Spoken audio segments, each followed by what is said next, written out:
ایک ارب پتی انسان جسے غریبوں سے نفرت تھی، وہ کہتا تھا کہ کیا آدم کی تمام اولاد کی کفالت کا ذمہ مجھ پر ہے؟ وہ 25 جولائی 1935 کو سعودی عرب کے شہر مکہ میں پیدا ہوا۔ اس کی فیملی نے اس کا نام عدنان خاشقجی رکھا۔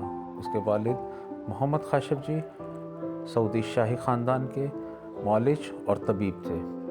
اس نے ابتدائی تعلیم مکہ سے حاصل کی اور اس کے بعد وکٹوریہ کالج الیگزینڈر مصر سے ثانوی تعلیم حاصل کی اور اعلیٰ تعلیم اوہیو یونیورسٹی امریکہ سے حاصل کی، اور اس کے بعد اس نے اپنی کاروباری زندگی کا آغاز کیا اور اسی دوران قسمت کی دیوی اس پر مہربان ہو گئی۔ ارب پتی ترکی تاجر عدنان خاشقجی 70 اور 80 کی دہائیوں میں اس کی شہرت اور دولت کا اتنا چرچا تھا کہ شہزادیاں اور شہزادے اس کے ساتھ ایک کپ کافی پینا اپنے لیے اعزاز سمجھتے تھے۔ وہ کینیا میں موجود اپنے وسیع اور عریض فارم ہاؤس میں چھٹیاں گزار رہے تھے۔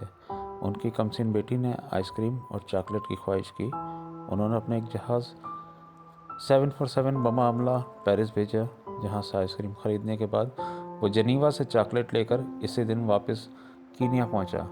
اس کے ایک دن کا خرچہ $1 ملین تھا۔ London, Paris, new York, Sydney سمیت دنیا کے 12 مہنگے ترین شہروں میں اس کے لگژری محلات تھے۔ انہیں عربی نسل کے گھوڑوں کا شوق تھا۔ دنیا کے کئی ممالک میں ان کے خاص استقبال تھے۔ اس کی دی ہوئی طلاق آج بھی دنیا کے مہنگی ترین طلاقوں میں سمجھی جاتی ہے۔ جب اس نے $875 ملین اپنی امریکی بیوی کے منہ پر مارے اور اسے طلاق دے دی۔ اس کی ملکیت میں جو یاٹ تھی وہ اپنے دور کی سب سے بڑی یاٹ تھی، جو اس وقت بادشاہوں کو بھی نصیب نہ تھی۔ اس یاٹ میں 4 ہیلی کاپٹر ہر وقت تیار رہتے، جبکہ 610 افراد پر مشتمل خدام اور عملہ تھا۔ وہ یاٹ بعد میں اس سے برونائی کے سلطان نے خریدی اور ان سے ہوتے ہوئے ڈونلڈ ٹرمپ تک جیمز بانڈ سیریز سمیت متعدد فلمیں اس کے شپ پر بنی۔ اپنی 50ویں سالگرہ پر اس نے اسپین کے ساحل پر دنیا کی مہنگی ترین پارٹی دی، جس میں دنیا کی 400 معروف شخصیات نے 5 دن تک خوب مستی کی۔ امریکی صدر رچرڈ نکسن کی بیٹی کی ایک مسکراہٹ پر 60,000 پاؤنڈ مالیت کا طلائی ہار قربان کر دیا۔ اسلحے کا بہت بڑا سوداگر تھا۔ ملکوں کے درمیان وہ اسلحے کی ڈیل اور معاہدے کرواتا۔ سعودی عرب اور برطانیہ کے درمیان انہوں نے $20 ارب کے معاہدے کرائے۔ شراب اور شباب اس کی کمزوری تھی۔ وہ 4 جائز اور 8 ناجائز بیگمات اس کے عقد میں تھی۔ یتیموں پر دشت شفقت رکھنا، بیواؤں کا خیال رکھنا، مسکینوں کی مدد، سیلاب اور زلزلوں میں انسانی ہمدردی کے تحت فلاحی کام، ان سب سے اسے سخت الرجی تھی۔ ان کا یہ جملہ مشہور تھا کہ آدم علیہ السلام نے اپنی اولاد کی کفالت کی ذمہ داری مجھے نہیں سونپ دی۔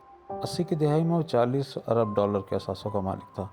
پھر آہستہ آہستہ اللہ تعالیٰ نے اس کی رسی کھینچ لی اور وہ تنزل اور انحطاط کی طرف اس کا سفر شروع ہوا۔ اربوں ڈالر مالیت کے ان کے ہیرے سمندر میں ڈوب گئے۔ کاروبار میں خسارے پر خسارہ شروع ہوا، قرضے پر قرضہ چڑھا، سب اثاثے فروخت کر ڈالے۔ ان کے دوست احباب، ان کے چاہنے والوں نے ان سے نظریں پھیر لیں۔ یہ ایک لمبی مدت تک گمنامی کے پاتال میں چلا گیا۔ کسی کو خبر نہ تھی کہ وہ کہاں ہے۔ پھر ایک دن یہ لندن میں کسی سعودی تاجر کو ملا۔ اس کی حالت غیر ہو چکی تھی۔ اس نے اس تاجر سے کہا کہ وطن واپس جانا چاہتا ہوں، لیکن کرائے کے پیسے نہیں ہیں۔ اس سعودی تاجر نے اکانومی کلاس کا ٹکٹ خرید کر اسے دیا اور یہ جملہ کہا کہ اے عدنان، اللہ تعالیٰ نے فقیروں اور غریبوں پر مال خرچ کرنے کا اور صدقہ کرنے کا حکم دیا ہے۔ یہ ٹکٹ بھی صدقہ ہے۔ اپنے دور کا ایک ارب پتی شخص صدقے کے ٹکٹ پر عام مسافروں کے ساتھ جہاز میں بیٹھ کر جدہ پہنچ گیا۔ یہ شخص ترکی میں قتل ہونے والے صحافی جمال خاشقجی کا چاچا تھا۔ 2017 میں ان کا انتقال ہوا۔ میں نے جب اس کی زندگی کا مطالعہ کیا تو یقین جانے کہ میں ہل کر رہ گیا۔ اللہ تعالیٰ کے انصاف پر میرا ایمان مزید پختہ ہو گیا۔ یاد رکھیں، آپ جتنے بھی طاقتور ہیں، آپ جتنے بھی ثروت مند ہیں، اللہ تعالیٰ کے آگے بہت کمزور ہیں۔ اپنی دولت اور طاقت کو کبھی بغاوت کے لیے استعمال نہ کرنا۔ اللہ تعالیٰ کی پکڑ بڑی سخت ہوتی ہے۔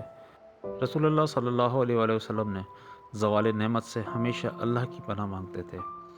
اللہ تعالیٰ ہم سب کو حامی و ناصر ہو۔ ویڈیو کو آخر تک دیکھنے کا شکریہ۔